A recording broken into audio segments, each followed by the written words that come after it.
Well, meeting to order. It's just a couple of minutes past 7. Yeah, it's 1 minute past 7. And Oh, I'm sorry. My clocks were off. I apologize. no problem. So we have 3 sets of minutes to take care of tonight. And the first set of minutes are from August 18th, 2020. Is there a motion to approve? So moved with any amendments there too. Is there a second? Second. Second by Ted. Page 1.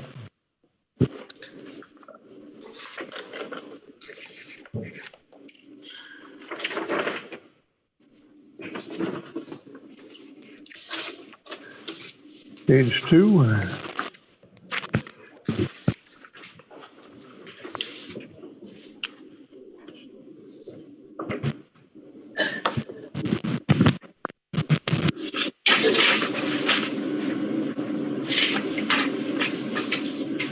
And page 3.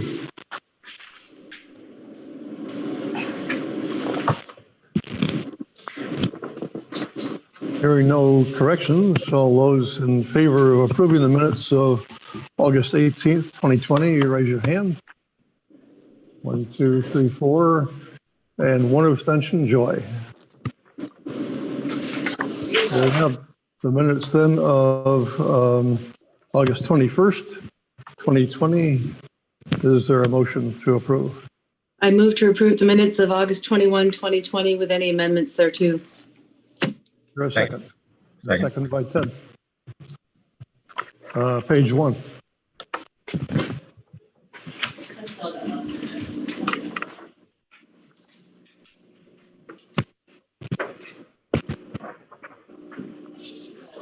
And page 2, at the top of page 2, where it talks about the amendment by Ted, there's no second indicated. I'm pretty sure it was Joy that made the seconding of that motion to amend. It was correct. I have no clue. No, I usually second Ted if he starts. Hearing no corrections to the minutes, then all those in favor of approving the minutes of August 21, 2020, raise your hand. 1, 2, 3, 4, 5. So we're done with that one. We have the Terry? minutes. Yes. Eric, just make sure that I said August 21 and not August 20 when I did that I did intend to say August 21, 2020 was my motion to approve. I think you did, but I'm not sure. Just double checking. Sorry, it's been a long day. Yeah, me too. Thanks. This is my 4th Zoom meeting today. So we're on the minutes of August 24th, 2020. Is there a motion? I'd move to approve the minutes of August 24th, 2020 with any amendments there too. Second. And we have a second. There's only one page.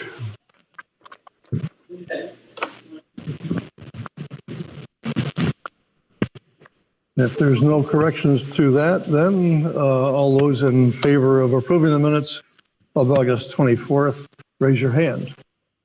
1, 2, 3, that's what we need. And there's 2 abstentions, Gordon and Joy. Correct.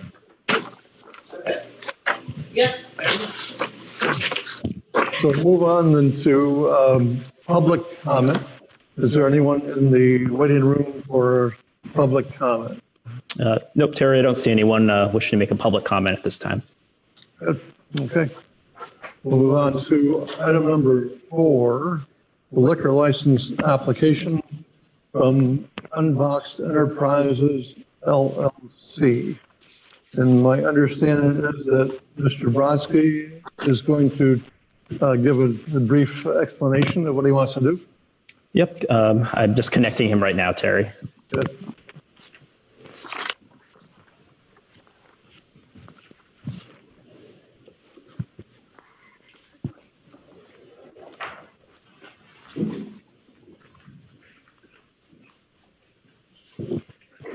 Can you guys hear me? Yes, you can. Hi, I'm Chad. Nice to meet you all. Thanks for having me speak. So I'm looking to have a online retail store for alcohol for a retail location in Williston, and really mainly gift boxes that will include beer and wine, and it will be limited retail sales by appointment only of beer and wine. And we'll be using this space as just like an online sales and warehousing area. Will this be totally for off-premises in consumption? Yes. And have you, or are you plan to get the inspections and the training from the Department of Liquor Control? I did. I already applied for the online course. I just haven't sat down and taken it, but I already paid the fee and for the online course. Questions from the board? We do have information from Matt Belanger, and he's gone through the process that he needed to do through the zoning administrator. Questions for Mr. Brodsky? Well, I don't know if this is for Brad, but I can never remember what's the difference between a first class and a second class liquor license. Can somebody refresh my memory? Let's see how I do. I believe first class a liquor license would be point of sale. You'd be consuming on the premises like a restaurant. Well, second class is more of a retail operation where you would purchase, but you would not consume on site. Okay. And Brad, hello. The question I have is just, could you explain a little bit further the retail sales that you anticipate? It sounds like it's going to be a small percentage of what you do, but I'd still like to get an idea of how people would make an appointment and purchase something from you in person. It would have to be an online form, and it would have to be at a specific time through that online form, and then it would be approved. And then at that point, then there would be someone there to check them out if they did want to purchase anything. But it's going to be very limited. Yep, it sounds like it going through that step. Would it be they would walk out like with a gift box that they plan to give somebody? Or it's themselves. It's really just dependent on. Oh, a gift certificate type thing. That's kind of cool. Okay, all right. I think that's helpful to me. Thank you. Any other questions for Mr. Brodsky? No, but I think it's a really great idea. Looks like you got a customer. I just have someone doing this in the wedding industry, so to see it in this format, I just think is really cool. So well done. Thank you. COVID, it forces you to get creative. Yeah. Yes, it does. You are truly correct. And just, this won't affect my decision at all, but will it be limited to beer and wine, or will there be, spirits or whatever you call harder liquor? It will be limited to just beer and wine. Okay. For at the moment. Yeah. Okay. Only state-owned liquor stores can sell liquor. Otherwise, Okay. beer and wine. And actually, just so a third-class liquor license is where a restaurant can do mixed drinks. First class is where a restaurant can just do beer and wine. And I remember that because I always thought that I should think if you're serving cocktails and fancy stuff, that would be first class. Me But too. it's third. Just to confuse us. Yes. Indeed. Legalese 101 and 102. Anything else, Eric, to add? Nope, I'll just say staff has no objections to this application. In that case, I'd be looking for a motion. I'd move to approve a second-class liquor license to Unboxed Enterprises LLC through April 30th, 2021. Second. Motion made and seconded. Is there any discussion on the motion?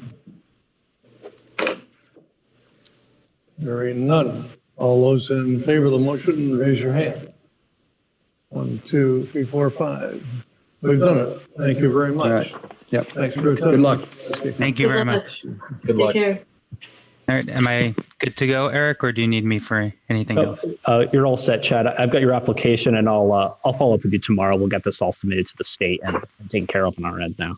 Great. Thank you. Everyone Thanks, stay take care. healthy. You Bye-bye. too. Have a good evening. Thanks. Bye. Moving on, stormwater program update. Is Christine Doherty online? Yep, I'm getting Christine connected right now. Shoot.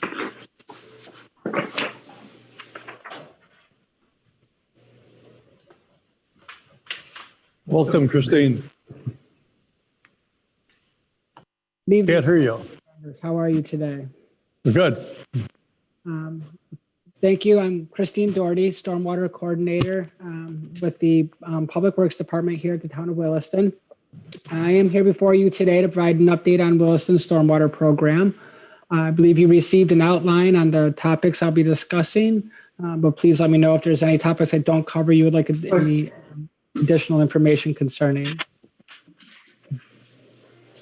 So at the top of my agenda this evening is an update on the Blue Williston Stormwater Program. This is a program that was launched as a pilot to explore the community's interest. Just kind of a little bit of a refresher. This was something that was before you in the late 2019 concerning. We really got the ball rolling on the program in 2020.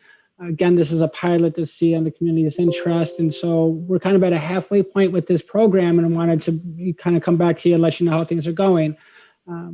With the program, we had some marketing efforts that went out. I included some of the marketing information that was provided. This was put out through door hangers and through some of the different website platforms that are within the water quality communities. There was also some discussions and some promotions that was done through some of the local newspapers, The Observer, and one of the local papers here in Burlington. So our goal with the program, we're really assessing the size of Williston compared to some of the other communities that have piloted this program. We were anticipating, 15 to 20 participants as far as assessments. Have community members have an interest in assessments being performed on their properties. And then of those, maybe, half of them actually bring in some of the proposed projects forward into actual development and construction. We weren't really sure how the impacts of COVID-19 were going to have on this program. It was a little bit of a slow start during the springtime, but we have seen an increase in outreach to Salix, to Juliano, who is our consultant, really implementing the program on the ground. She has been able to get 8 assessments completed to date. I did provide a map kind of showing some of the diversity of where our assessments were located. So I thought it was really important to show that these efforts are not really just isolated in one portion of the community, but really we're seeing the interest is pretty broad across all areas.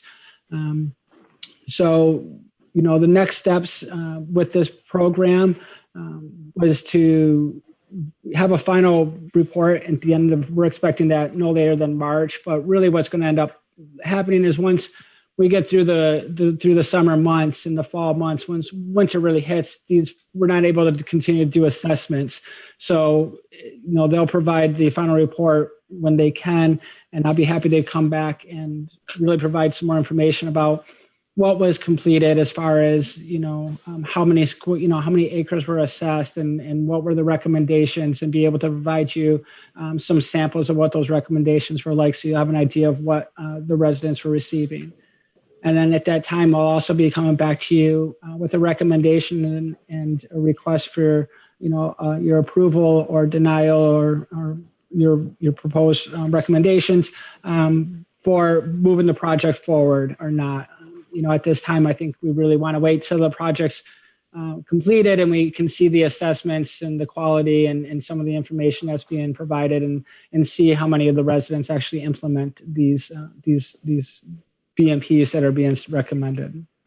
Are there any questions about the Blue Williston I can answer for you at this time?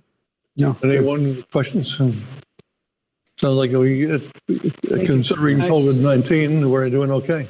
Yeah, I think so. So just to provide a couple updates on some other items that we, big areas that we really have a lot of work going on. So the Allen Brook Flow Restoration Plan, there's been a lot of energy and resources dedicated into developing that plan and implementing that. happy to come for you today and say that, one of the things that was identified, one of the areas that was identified as through the flow restoration plans development was 28 stormwater permits that were their operator permits were expired, and they weren't being renewed because they weren't up to the current standards. So of those 28 systems that expired permitted systems, 21 of them have been updated and received renewed permits for those discharges. These operators do have until 2032 to fully make these upgrades and implementations of the recommendations. But as you can see, most of our community members are acting robust and responsive to these recommendations and are getting them implemented. So we're happy to see that. Don't want to, the remaining systems, it's not discouraging. We're still seeing progress on those as well. So I don't want to undermine those efforts. Several of them do not require upgrades to the stormwater systems. They just require some agreements amongst the community to get the system transferred over to the town. They don't have HOAs in place, so it just makes it a little bit more of a complicated process. And then there's a couple of them. I've made some notes here next to the different communities, such as Coyote Run, who has reached out and to the Planning and Zoning Department and to Public Works and has notified us that they're planning to move forward with their upgrades. And the same thing with Whitney Hill. So we're really happy. We're seeing a lot of progress here. The other two systems that I've really pulled out and highlighted separately are the school systems. There's a little bit more history with these, and of course, working with the school district is a little bit more of a bigger entity. My point of contact who I was working with prior to COVID has retired, and so with COVID going on and the changes in staffing over there, I'm not anticipating a lot of activity around these two systems this year. We'll continue to keep the door open and relationships develop there, and revisit this, maybe in the spring of next year, and see where staff are a little bit more prepared to have the conversation about how to proceed with the recommendations on these systems. Any questions along the? Yes, Jeff. You're muted, Jeff. Sorry about that. The two school systems, how big of a player are they, if that question makes sense? Yeah, I mean, when you're talking 28 systems, and a lot of these systems are servicing planned community developments, Taft Farms, and Meadow Ridge has a couple systems. The schools, they're sizable. I mean, they're 5 to 10 acres, but in the big scheme, they're really probably not contributing significantly to the overall impacts. The flow restoration plan is really about reducing peak flows in the channel in the Allen Brook, so that we're not seeing scouring of the stream bank, and just allows a little bit more of the aquatic species to really just have a lot more opportunity for being able to reproduce and have a sustainable ecosystem. So peak flows really disrupt those ecosystems. So again, I think in the large picture, they probably are not significant contributors to the underlying issues that are impacting the Allen Brook. Okay, and then the bottom bullet. Oh yeah, so I just wanted to. I apologize. I kind of threw that in there. Did you have a question, Jeff? I jumped in on you there. Well, it just is, the concept of no more stormwater loans, which is a big, I don't know if the right word is, it's kind of not a hurdle, but a big aspect of that budget that we've gotten through. So my question was along the lines of, okay, now that the loan aspect of the stormwater utility is done, and I assume we're starting to get repayments of those loans, what does that mean for the budget?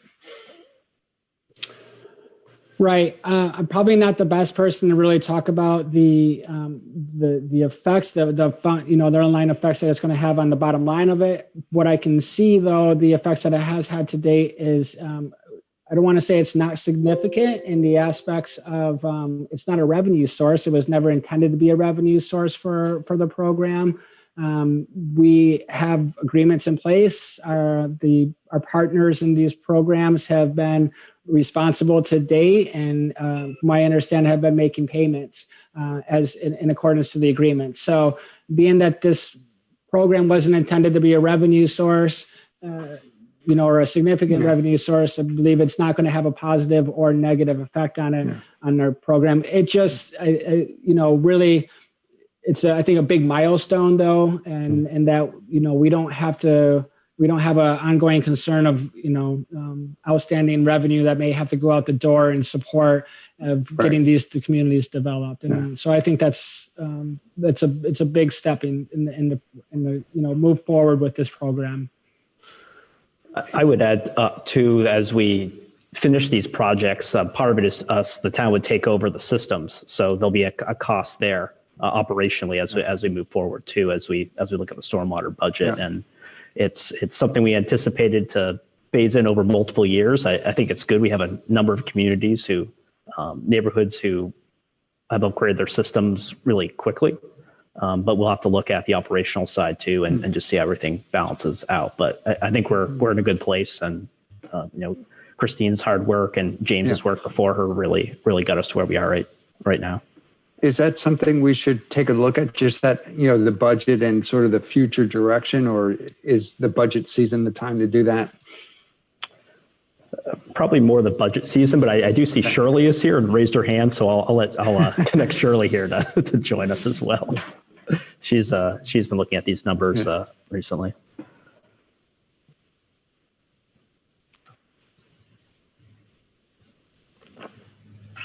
Good evening. How are you? It's fine. Welcome. Got my video. There we go. So Jeff, to answer your question about the budget, so this falls in the stormwater budget, which is one of our separate enterprise funds. So it doesn't really impact the general fund. The source of the loans, if you remember last year, we put together a resolution to help fund these loans from the general fund. After I got more familiar and really understanding the financial statements, we actually didn't even need those funds because the stormwater utility in terms of the quarterly fees, there's more than enough cash in that fund to actually float those loans. So that's what we've used for cash. We've had two of the HOAs already pay off their loans. And everybody is paying on time, have a real good connection with the homeowner association, the treasurers. So that's all gone well. And in terms of maintenance so far, I know that's talking with Bruce, the public works guys are the ones doing the mowing of the new ponds for those that are up, running and completed so that they have grass. So the public works has taken care of that maintenance so far. Okay. So we didn't need to borrow from the general fund. Fees coming in sound quite healthy. Does the budget do you anticipate a change in the budget? Are we putting too much money in the budget? And I realize these maybe aren't questions to answer right now, but these are the questions that form in my head. I think we'll look at that during the FY22 budget prep, but the stormwater fund is still relatively new. We don't have huge fund balance build up there. So, and that would be I'll go back to Christine, a discussion with her about, what other projects might there be that Williston is responsible for to help mitigate the runoff. And that's something, I haven't talked with since I've been there, but and what the cost of those might look like. Okay. I don't really think we have anything in the capital plan for stormwater right now. So we will talk about that during the budget process. Okay, good. Thanks. Good. Thanks. Any other questions for Christine on that? Looks like not. Just real quick, and Shirley, I really appreciate you stepping in. It's funny you don't know who's in the room when you're online like this, so thank you. Just one point of clarification. Shirley was correct in the aspect we used to, we were up until this year, utilizing public works highway staff for some of the mowing and maintenance of vegetation at some of the ponds. We did put that out for bid this year. So it went out. So we actually hired somebody in this year to see how that's going to go. And so we'll, again, it's one of those topics we'll be revisiting with you in the future when it comes time to talk about the budget. And we do have some capital improvement projects that are coming up in 2021. So things to look forward to and things to be excited about. We're moving in that direction. Good. Thank you. The last thing, and that kind of rolls me into the last thing here was just a quick update on the phosphorus control plan. You may have heard that term kind of, being thrown around for a while as part of the most recent MS4 permit program. That's another great example of where, some of the funds that we do have in our reserves are likely going to have to be focused as we have to meet these new phosphorus discharge limits in our stormwater. So we'll be looking at a lot of those projects and be able to provide you more information. We're still in the early stages of doing research and development on the plan, so I don't have a lot of specifics I can provide for you today. I highlighted a few numbers, reduction is around 20%, and we need to reduce. Believe we're going to really be able to meet that reduction through the majority of that reduction is going to be met through a lot of the systems that we have in place, and then some of the other areas that we'll implement programming around to capture some more phosphorus will be things like road maintenance for road erosion and stabilizing some of the drainage channels and things of that nature. So with that, those are the subjects I had prepared for you today. Do just want to bring one last note. This is not on the agenda, so I apologize, but we did get notice today that the newest the newest general permit is being published, will be in effect here in very shortly. And I think it's the next 90 days, I believe, until it goes into effect. I'm not prepared to really get into the depths of that today, but I just wanted to let you know, so in case you hear about that. I will be looking at that. Any changes from the draft, because I was familiar with the draft. I'm not sure what changes were implemented yet. They haven't really gotten through that. But if you want to know more information about that, or you have questions or concerns, I encourage you to work with Eric and invite me back, and I'd be happy to provide information accordingly. So can you all just I have for you. Go ahead.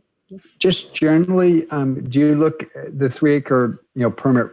Do you look at that as a big or minor impact to Williston, or can you say? Well, I mean, there's a lot of moving parts to it. It's going to really depend on whether or not we're going to get tied into having to make upgrades in partnership with some of the co-permits that, some of the permits that we're co-permittees on. So we have, we're associated with permits outside of the MS4 for stormwater through operational permits, which is what the 3 acre rule really impacts.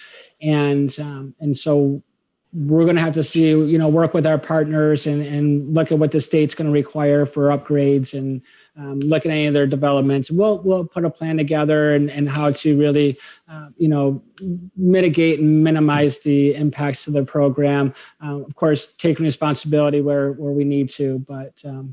Okay. When you said co-permit, I'm sorry, what do you mean by that? Yeah. So apologize. I might be opening a rabbit hole here.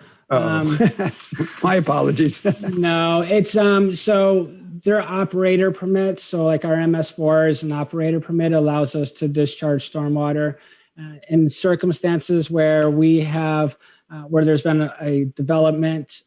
So think, Avenue D, Whitcomb Park, the industrial park over there. That was developed under was developed under a stormwater discharge permit, but we took over the roads in that community or in that development. And so because we have ownership and operational control over some impervious surfaces that are within that development, then we get tied to the permit. The state has told us that we can take over everything, the responsibility for everything within that community and roll it into our MS4, or we can stay on as a co-permittee and manage that permit separate from the MS4 permit, and not take the responsibility on all the industrial areas outside of our right of way and our road. So for the time being, we're in that track, but we are, always exploring that and seeing, what's in the, what's going to be best interest. So. All right, good. Thank you. Very helpful. Thanks. Any further questions for Christine? If not, thank you very much, and we'll see you again sometime in the near future. Great, thank you. Thank you. Thanks, Christine. Moving on then to state police dispatch service fee. And Eric, I think you're going to lead this one off.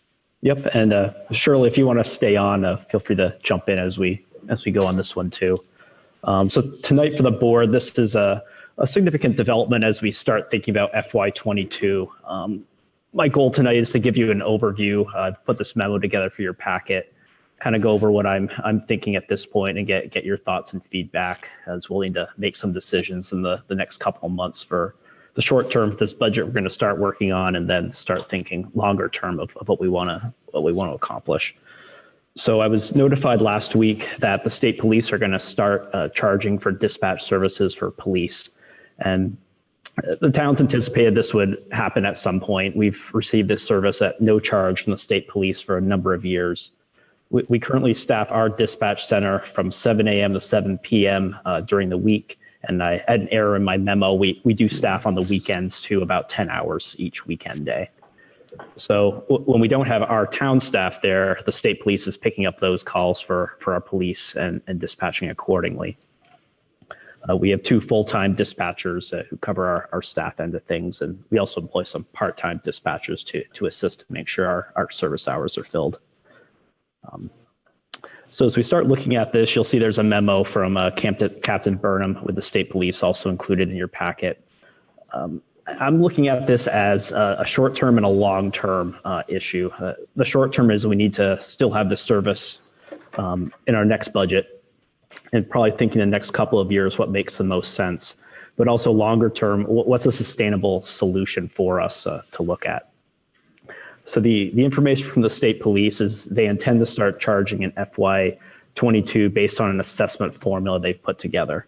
That formula uses 2018 call data, and they've looked at all the agencies that they support to come up with an per call rate, and then they use that per call rate based on the call data in 2018 for our assessment. I had a few questions for the state police about how they arrived at this, and the information I received is this 2018 call data is going to stay in place. They're going to keep that number. And then they're going to graduate in the assessment charge over 4 years. So FY22 would be 25% of that, FY23, 50%, and so on. So the information I received is looking at that 25% of the assessment, our FY22 fee, and this is still in draft form, should be finalized this month, but what we're looking at right now is about a $60,000 fee. So that's a direct service cost increase for FY22. In my conversations, we've looked at where they have for our call data in 2018. State police and the commissioner's office are certainly willing to sit down with myself and our police department to look at that number. I'm having the department review our 2018 data to make sure that's accurate and to see if we might be able to move that number a little bit. But one of my questions for the state police was, are you going to change your assessment criteria each year? For example, go to 2019 calls, 2020, look at a 3-year call average. And they've decided to stick with that 2018 number and have that stick for this next 4 years to graduate in the assessment off of that.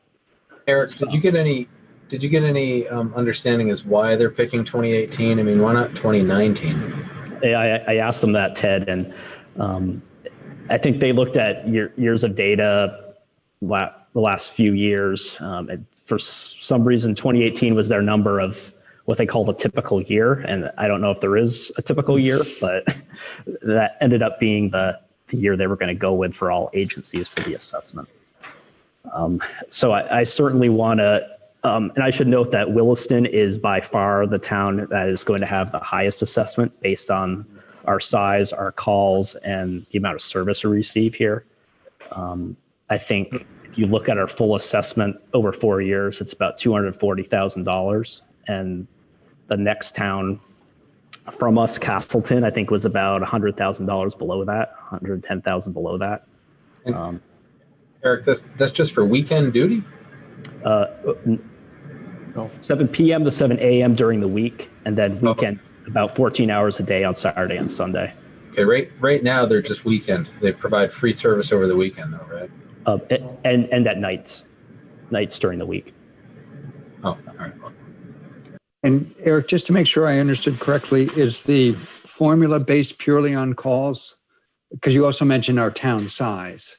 Yeah, it's just based on calls, but Okay. they've arrived at this per call rate of 53.39. And Yeah. I didn't dig into their calculations in a lot of detail, but they took, of all the agencies they dispatch for, municipalities, for police, fire, sheriff's offices around the state, and they kind of looked at their collective call volume and the calls they were dispatching for and their overhead and time, and that they came up with that state police call rate. Okay. And granted, it's a different type of call, but for the board's consideration, our Shelburne dispatch fee for fire is $36 a call, and that's a fixed rate per call. It's not an average assessment for the whole year. So that we have a different methodology with that agreement right now. Okay. So I think we can look at a few different options right now. Certainly working with the state police to get an idea if they're willing to move on that assessment number to really lock in what they would charge us for FY22. We can also look to do an RFP right now to just see what the market might be. There are some potential complications with that. If another agency is willing to just work with us for a year or two, and granted there's some training to learn about what our needs are. There's also some making sure our radio equipment's compatible, and also the staffing capacity of those other dispatch centers.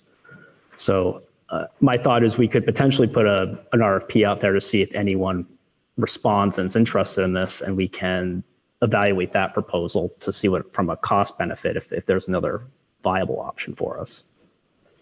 Okay. And let's see.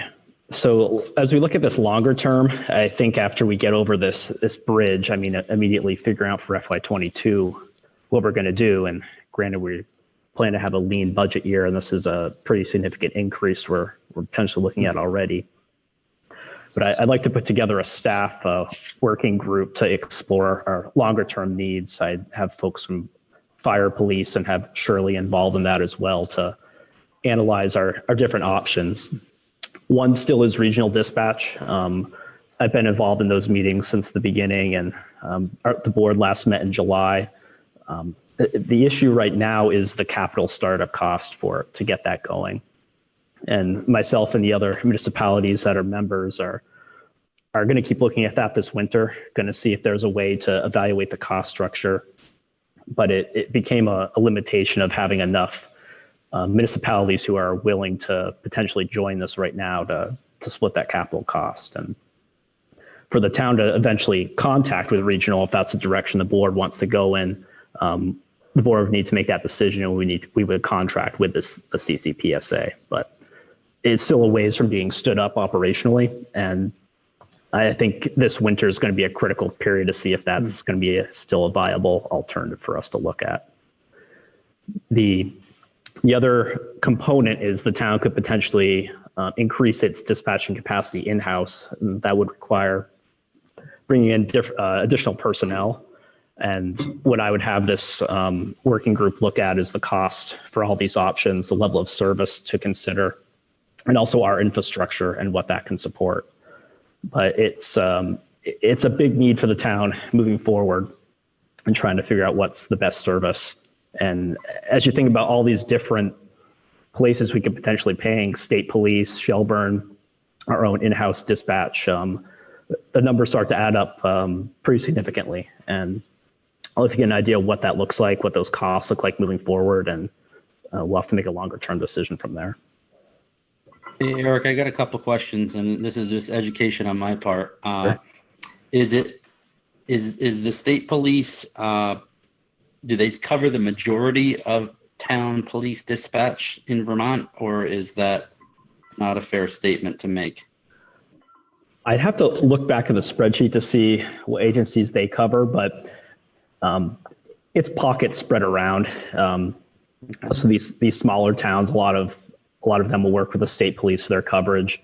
Then you also have other municipalities that have a dispatch service around here: Colchester, Shelburne, St. Albans.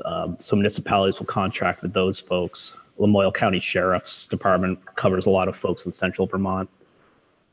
Okay, and then just to follow up on that, so is it fair to say that any town that is using the services of the state police for dispatch for police is falling under the umbrella that they're going to get a call rate now too? Is that true for every town? Yep, across the board, and anyone getting that service will need to pay for it now. Okay, thank you. So Eric, I think I know the answer, but I'm still going to ask it to make sure I'm clear. So going into the fiscal year 22 budget, we can expect to pay or incur the cost of having the two dispatchers and whatever cost comes with providing those dispatch services in terms of, facilities, equipment, and what have you. And in addition to that, it looks like we'll be facing a $60,000 plus or minus fee for the state police portion of that. Yep, that's correct. Okay. And then we typically are budget around $70,000 for the fire dispatch contract. Okay. Go ahead. Well, I guess what I'm commenting on is the disparity between the cost that the state police feel like they need to charge for their dispatch per call versus the cost that Shelburne is charging us for the fire. And so I'm just picking up on that difference. And I'm wondering if there is a difference between police dispatch and fire dispatch. And that's something I can get some more details on from both of our public safety agencies. Nothing urgent, just as we're moving ahead, that's something I'll want to try to figure out. But no, don't do anything special for that question there. It's just I'm just trying to wrap my head around this. I think as we look at the level of service provided, I think evaluating if we do put out an RFP to see if there's a viable financial option, but understanding from a public safety point of view, I would talk to both our chiefs to get their take on if changing for, it's a cost reason, but is there something there as well operationally that we should consider to stay with the state police and make the best decision from that information? And just out of curiosity, have we been, I realized, getting a free service, you're always going to have, maybe some trade-offs you're going to have because it's free.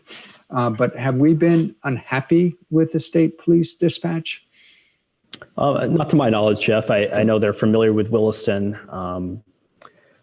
Granted, there's certainly a different level when you have it in-house during our daytime and staffed hours on the weekends versus having another party do it. They need to then relay that information in-house to the officers. But in talking with the chief and lieutenant earlier or the end of last week, the state police have done a good job for us.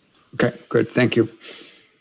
I was just going to say, as we talk about approaches, something else we haven't maybe talked about is, and I'm not saying I am in favor of one over the other, but if we decided to do our own in-house, there's also the thought that what's that capacity look like? And is there a capacity for us to take on like Richmond and Heinsberg, smaller places without as many calls that would help offset our cost?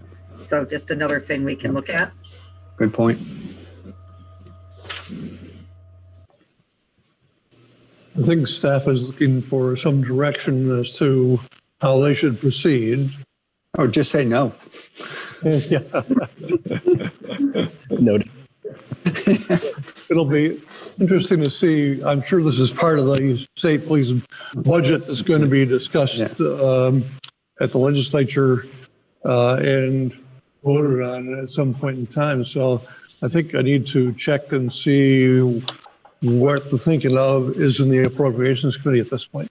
And Terry, I reached out to VLCT last week to just see if other towns had been talking to them, or if it's if they were familiar with any conversations in the legislature on this. And it sounded like there was some talk maybe starting the end of last week, but certainly I'm happy to provide any testimony in our service if they're interested to speak to that. Well, it's getting down to the point where the legislature is going to vote it out of the appropriations committee. The budget's going to be voted out this coming Friday. So, Eric, the concept of putting out an RFP, that would be to receive proposals in time to consider those proposals for the fiscal year 22 budget. Is that correct? Yep, I would probably look to issue that RFP later this month, get the proposals back by the end of October. We can evaluate as we're formulating the operating budget and then have a recommendation of what to do for the board to consider to build to the budget. And I realize you probably haven't had much thought to think about what the RFP would be for, but I assume it'd be for fairly short term, a year or two. Yeah, my thought right now is 1 year with an option for a second, but I'm not sure the appetite for that type of commitment. If another dispatch agency, it's a pretty good call volume they'd look at from us. So understanding if they have the radio capacity to tie into our radio channel, and also understanding if they have the staffing to handle that. So they may need to use some of our fee to hire more staff, and they don't necessarily want to do that if we're only going to stick around a year or two. So, totally get that. But I would put that in the RFP and see how they respond to it. Yeah, I like the idea of going the RFP route. Anyone else have any other ideas? And plan for at least $60,000 in the next budget. I'm not laughing like it's funny. It's just laughing that it's not like we have much choice. Yeah, it's one of those services we crucially need. Yeah. If you have a police department, you need dispatch. Absolutely true. Yeah. So I think staff will proceed as we've discussed tonight with the RFP. Okay. We'll certainly have more discussions on this in the next few months. Yeah. So we have a public hearing scheduled at 8 o'clock, which is 10 minutes away. Perhaps we can move down to discussion on the last two items, the Vermont Municipal Retirement Group, first of all. And we have Shirley on the line with the information she has garnered for that.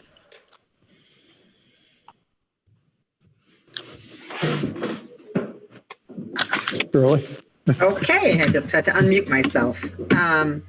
So at our last meeting, you asked to gather some more information to see what other towns were doing in regards to their town manager and what their retirement plan looks like.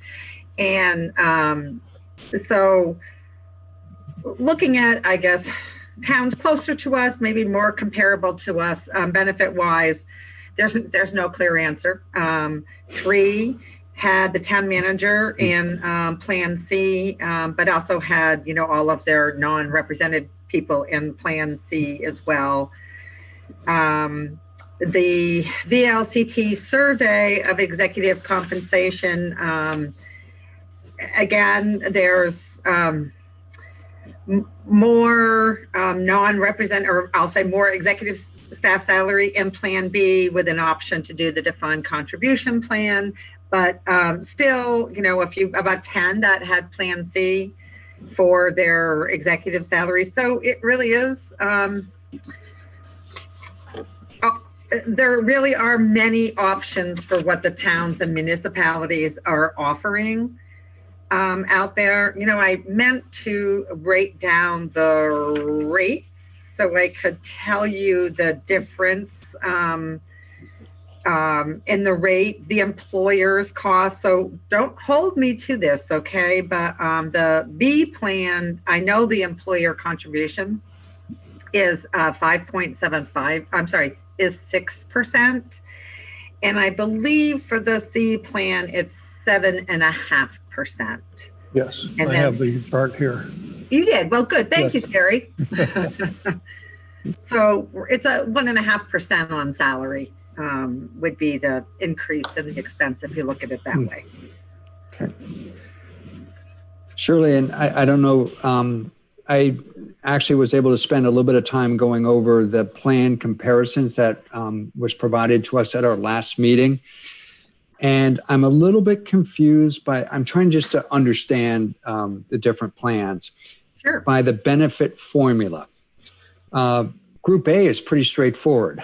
Group B and C gets a little bit more complex. Can you explain that? Or Let's see. Well, Group A, so we can throw these two out. Group A and Group D are not even an option within our current plan. Okay. So we don't look at those. So there's the defined benefit B option and defined benefit C option. Not to be confused with what we call the DC or the defined contribution. So think of that like a 401k plan where, you're putting the contribution in and whatever you have in your pot is what you get when you retire. God bless you. Sorry. That was my husband in the other room. And I don't have the other publication, but and Eric, you may know this off the top of your head, for the defined benefit C plan, you don't have to work as many years to retirement, and the retirement payout is a little bit higher than the defined benefit B plan. But B, one has a higher contribution and a higher payout, and a shorter number of years and time to retirement. So like a lot of the police officers, they wanted C because they can work 20 years and then retire.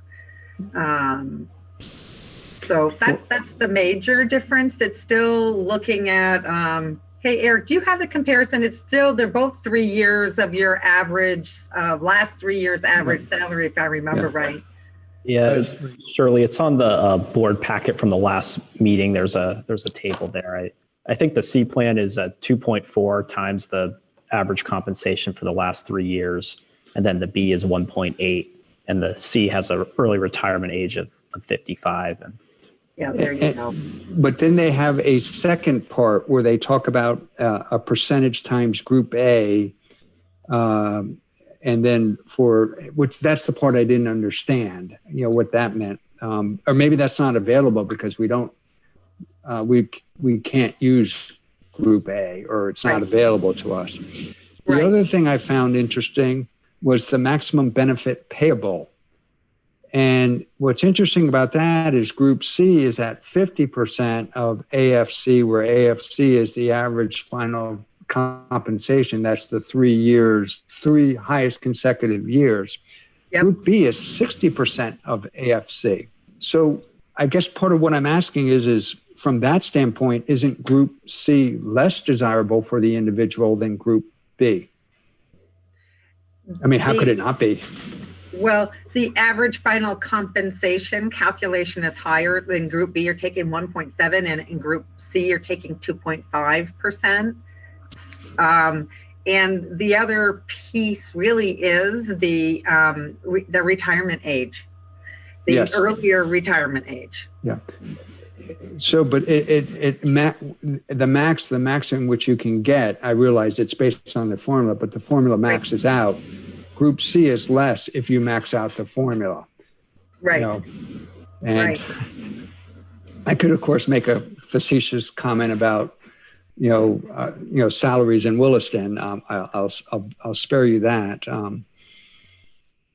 Okay. Well, I guess those are my questions, trying to understand how this works, how the retirement system plans compare to each other. That's what I meant by how it works. So even though it's the 60 and the 50, Jeff, I think the reason that C is lower, I mean, this makes sense, is that because you start being able to withdraw earlier. So Yeah, you have okay. a lower AFC because you can withdraw 7 years earlier than under Plan B. So Yeah. you get higher, but you have to Yeah. be 62. But, and our contract with Eric, of course, doesn't allow him to retire until he's 65, correct? I thought it was 72 now, Okay, for okay. his age, right? That's right. Yeah. We changed that, didn't we? Yeah. Okay. All right. I'm good. Any further questions for Shirley or for Eric? I mean, I guess just a comment I'll make, and it's in Shirley's memo where she talks about, and this has an impact on me, is the manager oversees people who are in Group C. So to me, that's an impetus towards providing Group C to the town manager. Thank you. If we're ready to move forward on this, then a motion is in order.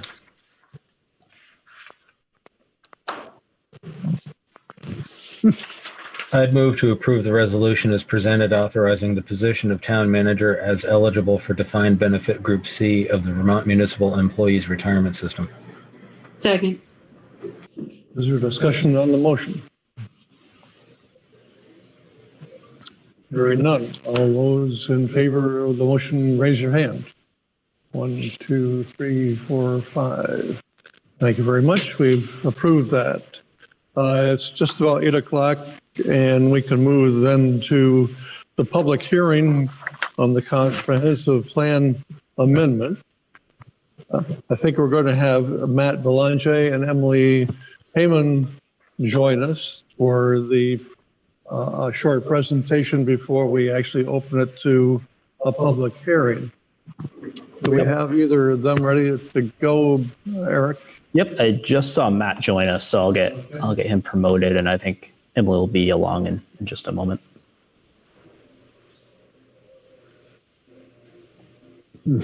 Oh, and by promoted, it's you move them up to a panelist as the Zoom lingo. Okay.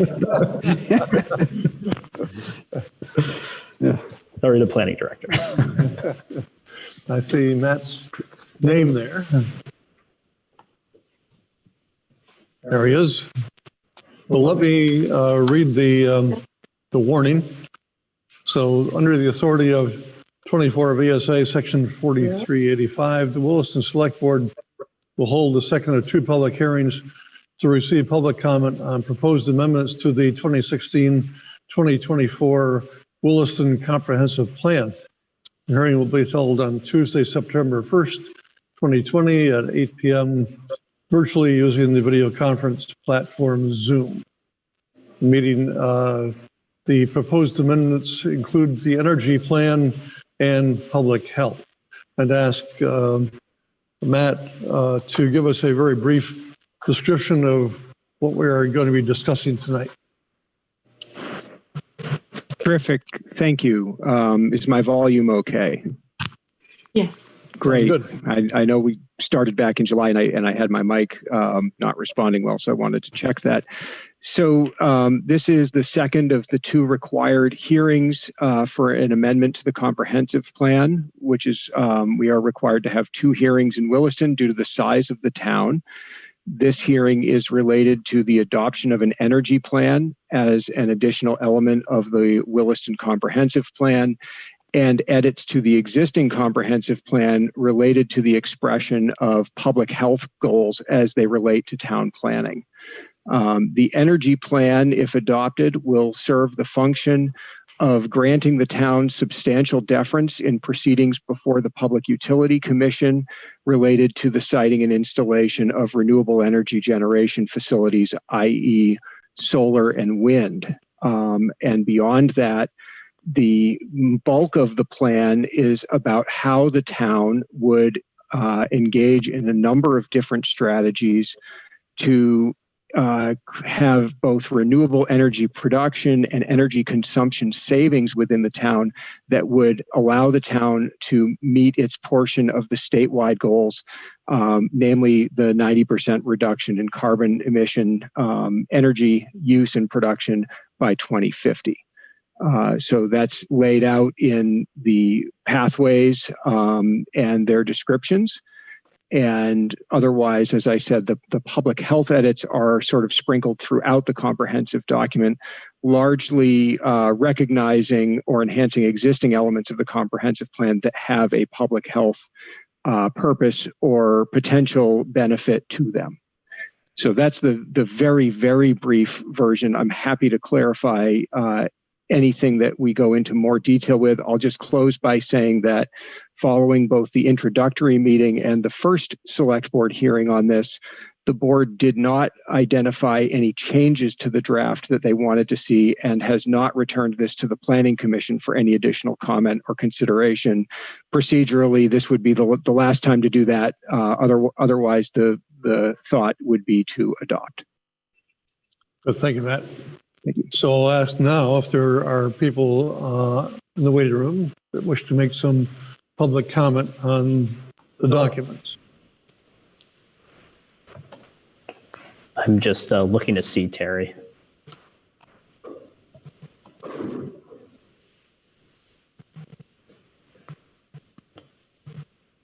Don't see anyone right now. Maybe give folks another few seconds here. Sure.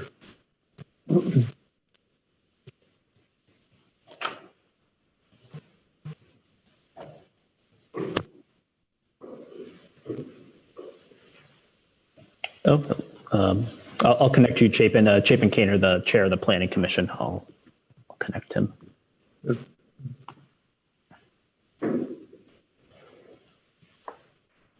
Hi, can you hear me? We can, Chapin. Welcome. Great, thanks. Well, and thank you all. I just wanted to let you know that the Planning Commission is meeting right now, but we recessed for half an hour so that we all could join you. And so we're listening in, if not speaking. We obviously think this is important. I particularly know that you were not at the first hearing, Joy, and wanted to make sure if you had questions that you had a chance to ask them of us, why did we do something? And the other thing I wanted to say is the Planning Commission is unanimous about supporting this plan, but I said this last time, but does not feel that everything in it is perfect. And we see it as a long range view that will need to be revised as we go. And in fact, it'll need to be budgeted for year by year based on decisions that would be made. So with that, I just wanted to open the door. Thank you. Thank you for your comments. Anybody else in the waiting room at this point? I don't see anyone. I'll do a last call here.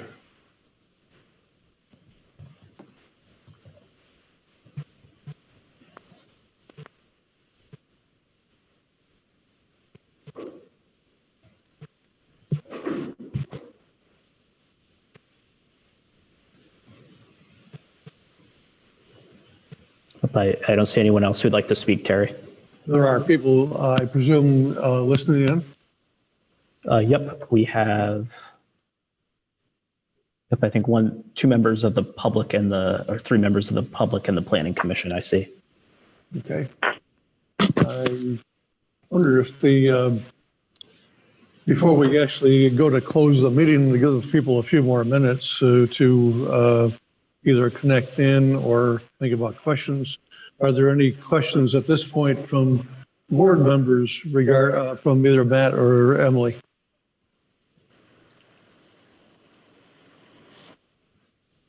I have no comment at this time. Okay. Hey, Terry, Jeff here. I just wanted to point out I did have a bunch of questions. I think I asked maybe during the first public hearing, or maybe it was a pre-meeting before that where we were provided with this.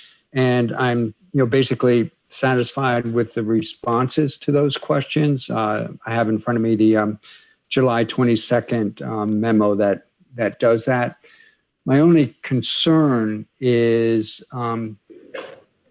I'm going to use the word, the expectation that we hire an energy coordinator. And I just want to point out that we are headed into an uncertain budget season with uncertain economics conditions that we just yet don't know what those are. So I don't want to be in a position where we are promising that is something we'll do. I think it's something that if we adopt this plan, we will make an effort to do as soon as possible, but it may not happen as soon as some folks would prefer that it happens.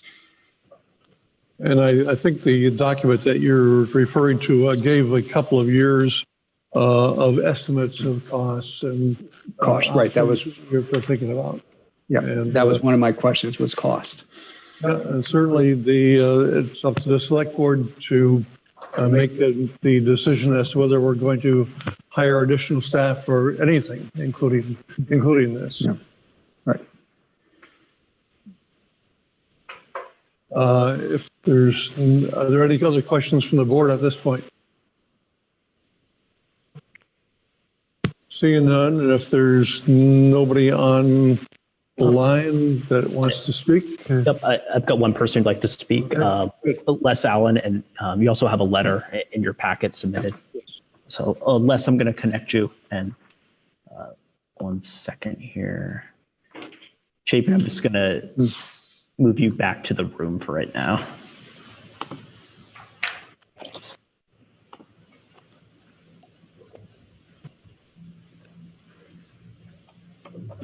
Am I on? Can you hear me? Sure. Oh, thank you very much. I spoke at the last conference, and I wanted to just highlight a couple of things and maybe ask Matt a question. As you probably saw, I was criticized in the public for ignoring the science underlying the proposals. And that certainly was not true, and I corrected that on a Front Porch Forum. And I have sent now 3 different letters to the select board. And I presume that they will be looked at. We have them, and we have, yes. I'm sorry? We have them, and we've looked at them. Yeah, okay. So the fundamental problem here is that the basis for this says we have to keep from getting 1 degree C by 2030. That's the underlying premise of this energy plan. And that's not true. The rate at which the global temperature is rising, we would not reach 1.5 degrees C for another 107 years. That's, in fact, the science. This 1.5 degrees by 2030 only comes from the UN IPCC computer-generated forecasts, which are not substantiated by evidence of what's actually happening in the world. So this premise is wrong. There's no science measurements that will support this. It's just the computer models themselves. And in fact, that rate at which the UN IPCC forecasts is the middle of a spread of the computer generated forecasts. They just draw a line through the center of it, and that's what gets published. The public doesn't really see the fact that there is a wide dispersion. Each one of those computer modelers, in fact, believes that he is right, and there's a spread of more than 300% between them. And the current IPCC, the number 6 version that's coming out, has been looked at by 2 different groups of scientists, and they say this projection is even further off than the ones that have been in the past. Average, it's about 4.5 times what's actually occurring on average, and the worst case is 7 times more. So the world is not doing what the IPCC has been projecting for the last 20 years. It's like having a COVID-19 vaccine and saying, even though it doesn't prove positively helpful, we're going to have it anyway. I mean, that's just wrong. The science has to be proven, and that's proven wrong. So there's a lot of motivations behind why this has happened. And my third letter to you, I tried to summarize in like 2.5 pages, I guess it took finally, what some of the political motivations are that's driving this hoax. I said it was a hoax in my first letter. That means it's purposely being misconstrued for purposes other than the science itself. So I wondered if Matt could comment on that at all, why there's a difference between what he sees and is promoting here, that's 1.5 degrees by 2030, and what the real life world measurements by satellites and surface temperatures and balloon measurements actual is. Matt, any response? Yeah, please don't take this as the total dodge of the question. But there's a very practical reason for the town to consider having an energy plan. And it's because this Vermont State Legislature passed Act 174 and said to the towns effectively, you currently have almost no say over the placement of renewable energy facilities in your town. But if you write this plan, you will get some say over the placement of these facilities in your town. And while there was a monumental effort by the Energy Committee and then the Planning Commission and the staff to really work very hard on thinking through the ways in which energy consumption could be reduced in Williston. And while that's by volume a great deal of the plan, there's a core functional reason for a town in Vermont today to have an adopted energy plan that simply has to do with the town gaining more local control over some things that can happen within its borders. And essentially being able to handle renewable energy structures a tiny bit more like it handles other kinds of things that are developed within its borders. So, you know, the legislature in passing Act 174 and in setting their energy consumption and production goals did lean fairly heavily on the IPCC report and what they believed to be the science that was available that would best inform that sort of decision. But at the stage when you're a town reacting to a legislative change, you know, if you're going to deal with what you've been handed by the legislature, you would follow the procedures adopted in statute and adopt this plan and gain substantial deference over citing. So I suppose, you know, were the town to want to take a position that it felt the science behind all of this was not valid, its avenue would be to go back to the legislature and work for a change in state law. At this stage, I think that you're dealing with the hand you're dealt by adopting an energy plan at this point. So that's sort of an administrative response. What would happen, Matt, in Williston if, in fact, we did not, in fact, assist in siting? Do we believe that we would be so disadvantaged that it's worth the extra $2 million a year? If Williston does not adopt and have approved an energy plan, it gets essentially no say over the siting of especially wind and solar facilities. In terms of the money cost, I think it's important to go back to the July 22nd memo. There's again been a monumental amount of work done by the Energy Committee and then the Planning Commission and staff to try to put some numbers on these things and to try to be realistic that meeting energy goals will likely cost money. But there's also an acknowledgement in that memo and in the plan itself that this may be about seeking grants. It may be about leveraging other funding. It's certainly not a plan that in any way says, all right, we're going to go, tax the citizens of Williston to come up with that money. It acknowledges that the engaging in these strategies does have a cost. So again, maybe that's more of a budgetary or administrative response. And I'll leave the question of, does gaining substantial deference in exchange for committing to reduce energy consumption and increase renewable energy generation make sense? That's for the governing body before us tonight to decide. The recommendation of the Planning Commission and the Energy Committee is that it does.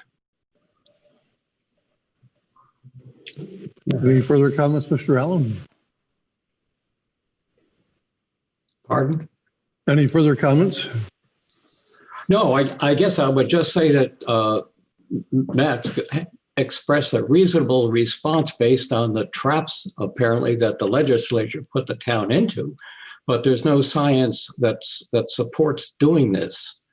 It's and then that has to be that we shouldn't be running off a cliff, knowing that there's a cliff, because someone else thinks that's the best thing for Williston to do. So I will leave it there. That's and just say it's very wrong for us to be doing this. Thanks for your comments. Any further people in the line wishing to speak? Yep, I have a couple. Terry, first had G. Miller, who was on the Energy Committee and is a planning commissioner. Yes.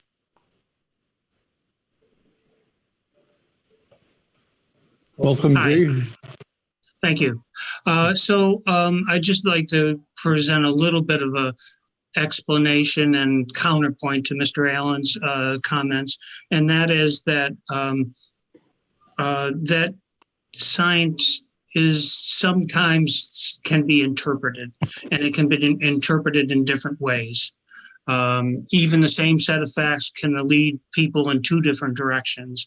And I think that the fact that what I've read from Mr. Allen in Front Porch Forum, that, for instance, that maybe acceleration of what's happening was not taken into account when he mentioned the statistics that support his position. And I think that we need to look at this from various positions to see what makes sense. As we were going through this process in the Energy Commission, commission's not the right word, but we challenged all these statistics too, and I think that, we felt comfortable that the science that was directing us that way was solid enough that we believe that this was the direction to go. And I think that I would also support Matt's comments that that I think that this provides a lot of good things for the town in the respect to how we deal with state functions. So that's my comment. Thank you. Thank you. We have somebody else. One more, Carl Peach. Carl served on the Energy Plan Task Force. Can I unmute you, Carl? All right. Yeah, I guess I just wanted to weigh in myself. I guess first, like Matt was saying, I think the premise that the group was going on was that by having a plan, as opposed to not having a plan, it gave us deference. But I mean, I agree with what Leslie was saying a lot in that global warming is a controversial topic, and I don't think anyone's going to be able to say it's going to increase the temperature of the Earth by X degrees by X date. I mean, there's a lot of discussion and debate about that. But I think what we did try to focus on instead was that there is renewable energy. There is a drive towards the renewable energy. We wanted to get in front of that as a town. So when it comes to infrastructure, we wanted to be in front of it rather than being the tail being wagged, or being the dog being wagged by the tail. That when people are implementing parking lots and reach renewable stations, we wanted to have a vision of where we wanted to be going instead of just being dragged along. Also, in terms of like energy efficiency, it's whether this accounts for global warming or not, energy efficiency and energy independence seemed like a good thing. So having renewable energy sources seemed like it was worth the effort. And again, we wanted to get in front of that. Thank you. Last call for people to comment.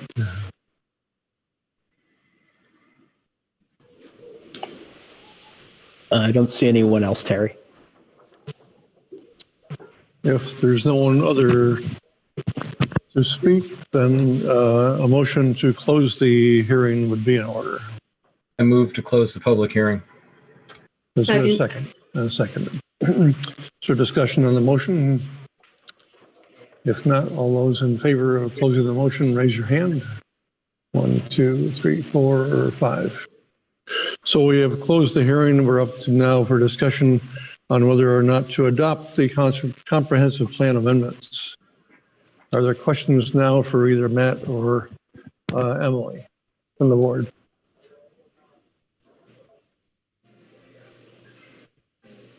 Seeing no questions from the board, is there a motion to be made? Move to adopt amendments to the town comprehensive plan as presented. Is there a second? I'll second. Is there discussion on the motion?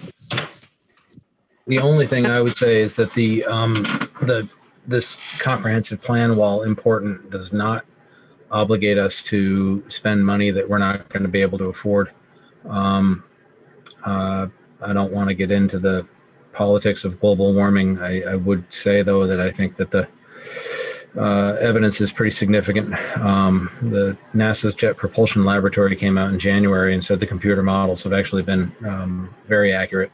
But that being said, there are other reasons why, not the least of which is that we'll get in trouble from the state if we don't do it. And not the other least is that this will have other benefits to the town. We'll have more power over siting, and I believe we'll save money. And if we wanted to be really universal in our look in terms of American foreign policy, I think being energy independent is a tremendous thing that is very important. So that's all I would say. Thank you. I also want to put out that I'm not happy with this energy plan. I'm reluctantly voting for it, and I'm only voting for it because I feel that I will lose my voice if I don't. And I just want that out there. I've had a number of people reach out to me in opposition to this, and I definitely have my own issues with it. But again, if I don't vote, I lose the right to fight for this later. So I just want that on the record. Further discussion? The point I'll make is it's along the lines of what Carl was talking about, is whether or not the predictions in terms of global warming are or not accurate, to me is somewhat immaterial, because when I look at the goals or the objectives of the energy plan in terms of energy efficiency, energy savings, greenhouse gas emissions, I support those. So that's why I'm going to support the energy plan. Any further discussion? I'll be supporting this. The Planning Commission has done a yeoman's job and over a long period of time to develop this, and a lot of compromises were made within their discussions. They had a lot of discussions with public input as well. So any further discussion? Further discussion on the motion? If not, all those in favor of the motion, raise your hand. 1, 2, 3, 4, 5. Reluctant. Yes, that went up slowly, Joy. Very. Yeah. And yeah, kudos to the Planning Commission, Matt and Emily. Nice job. Thank you for all your time on this. Thank you. We'll move on then down to the town fire warden appointment. I think it's relatively self-explanatory, but Eric, have a few words to say on that. Sure. Just on the last agenda item, I'd say this caps off a 25-month process in putting this energy plan together. And We Holy had mackerel. we had an ad hoc energy plan task force that carried the ball for the first year to prepare a draft of the planning commission. So there's been a lot of volunteer hours in this, and just recognize the work of all those volunteers and the time that went into this. Thank you. Yeah, for bringing that up. Yes. So the town fire warden appointment, our new fire chief will be starting in a couple of weeks. And as one of the duties of the fire chief, they serve as the town fire warden. So I would ask the board to appoint our incoming chief, Aaron Collette, as the town fire warden. He is aware of these duties and he is willing to take them on. So there's no question there. If you have any questions for Eric, this will be the time. It doesn't affect anything. I'm just curious, was that part of the job description? It was. Okay. We made sure it wasn't in before, but it was in when we okay. And really the role is more administrative. These tasks get delegated to the fire department staff to approve burn permits and other items that come up. Motion would be in order. I move to appoint Chief Aaron Collette as the town fire warden for an unexpired term through June 30th, 2022. Second. Is there discussion on the motion? If not, all those in favor of the motion, raise your hand. 1, 2, 3, 4, 5. Okay. We've done it. Here's your report to the next. Mayor's report, Terry? Yes. Okay, sorry, I didn't hear you for a moment there. But just a few things I'll highlight from my written report this evening. So we got confirmation that our bond article for Lamplight is on the ballot that will be mailed out. Town Clerk Sarah Mason got a proof. Thank the board for meeting on that a few times over the last week to meet that tight deadline. Eric, it was all you. Thank you. Lots of hands and assistance here. It was all in town, yeah. We saw that on the proof. My information is the state will be mailing these out, I think the week of September 21st or so. So something that I'll be working on the next couple of weeks is public information on this, because conceivably folks could get their ballot later this month and decide to vote when they get their ballot, if they're ready to vote, and just so they're aware what they're voting on for this. I think the Observer is running a story on it this week. I've been in communication with Channel 17 to tape a show on it, probably with Bruce Terry and myself. We may look to have another kind of public information session at a board meeting coming up. Then we have our legally obligated one that we have to have October 26th. So we'll keep getting information out on this for folks. I mentioned our new chief, Chief Collette, starting Monday, September 14th will be his first day. We'll hold a swearing-in ceremony for him in the evening at 6 p.m. Did that so family members of his can attend. I invite the board to join us at the fire station if you're available. Probably a brief ceremony. And this is the third chief in the history of the Williston Fire Department. So it's I'm excited to have Chief Collette on board, and it's quite the milestone to become a chief in the fire service. So I recognize it's a big day for him. I'm going to be trying something new starting this week. I'm going to hold outdoor office hours for the month of September on Thursdays from 5 to 6. Put some information out this week to folks. I'm basically going to set up 2 chairs in the back parking, kind of off the parking lot in the shade near the police station, and invite anyone in the community who would like to just stop by and chat and meet me if they haven't, to come by and just talk for a few minutes. I know coming on as a new manager, and granted I've been here for a few years, but we haven't had folks in the town hall. So I just want, if anyone's interested in meeting me or just talking to me about anything, just welcome them to come out. If the weather's incumbent, I'll put a notice out, but hopefully it's clear weather and folks can come in and chat with me if they like. And let's see, I think I have one more thing. We also, this time of year, we start thinking about a possible select board retreat.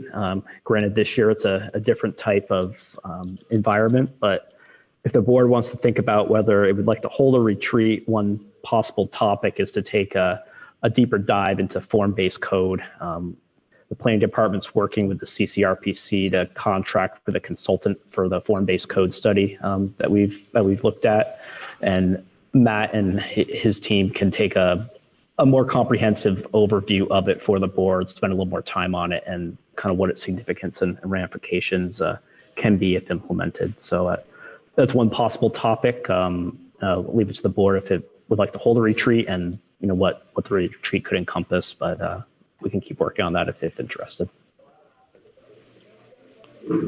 And that's the rest of my written report. I'll leave it to the board if you want to discuss that last point or anything else. Any thoughts about a retreat? I'm a fan. If so, with the being a remote meeting, I'm kind of wondering how long this should be, and perhaps we could limit it instead of the usual 4 or 5 hours to something considerably less if we wish to have one.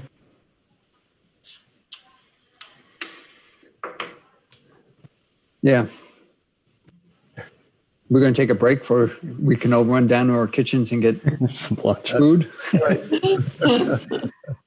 If this topic is one of interest for the board, there's another planning piece the planning department's looked at, an interesting survey on growth in the community, and they put together a short presentation with the survey I'll share with the board, but it ties into that topic as well. So if the board want to have kind of a planning focus, we could look at an hour and a half, maybe 2 hours at the most on these topics. That's a potential option. I agree with the 2 hours max. Doing it by Zoom, whatever. Yeah.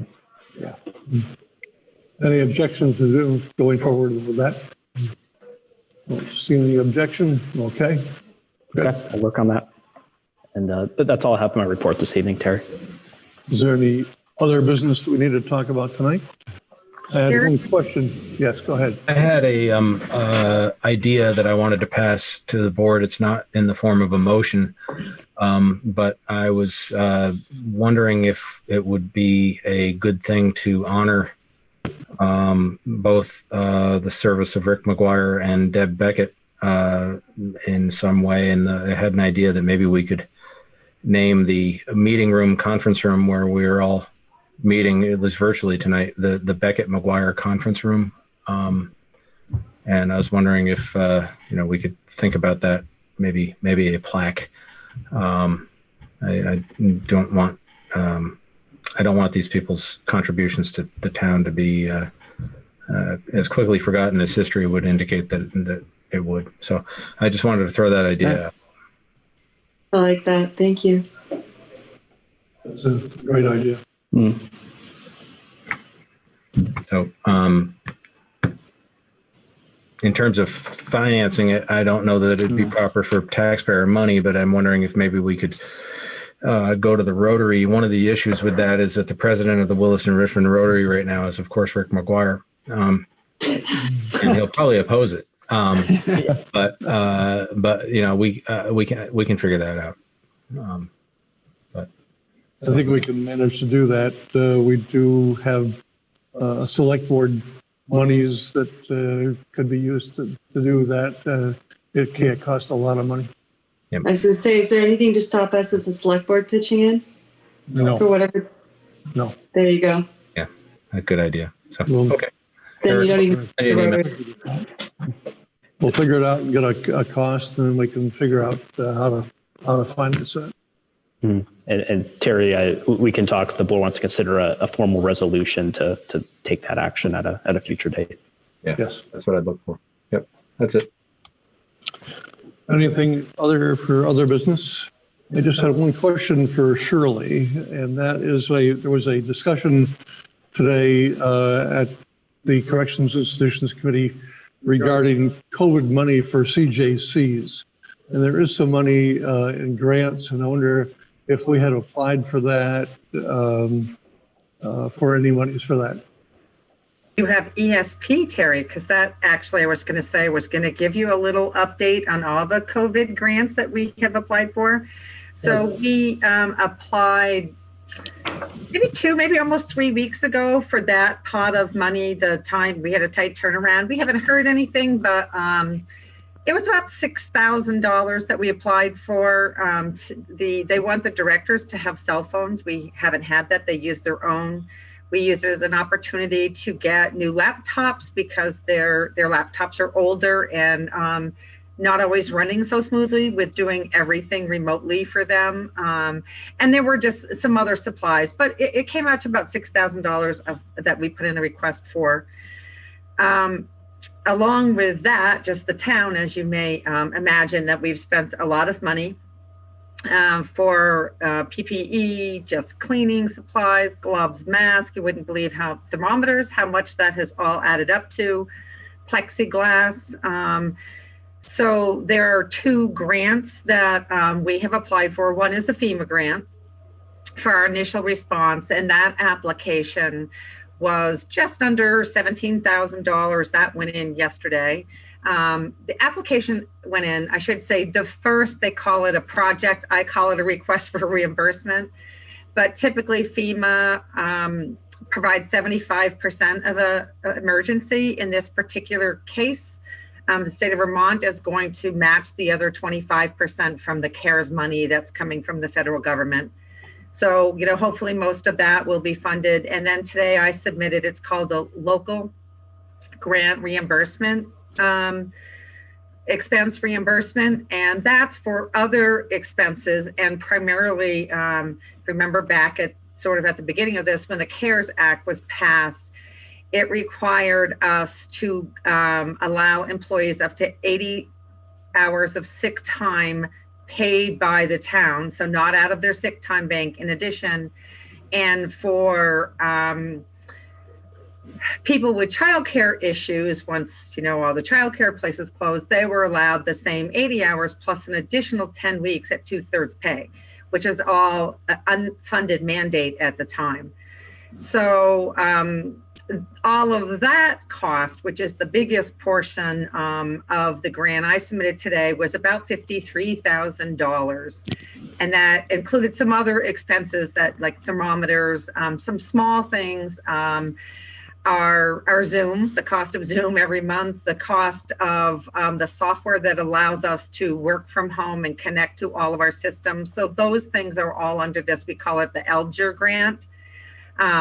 The $52,000 is actual expenses through September or August 31st, and then it's an estimate through the end of the year.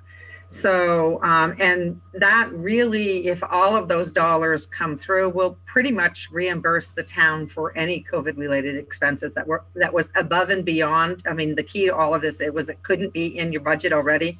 So this is all above and beyond expenses that the town incurred because of COVID. Thank you. Yep, good. Questions for Shirley? Thank you very much. You're welcome. Is there any other business for tonight? Hearing none, I will now this adjourned. Great. Take care, everyone. Good night, everyone.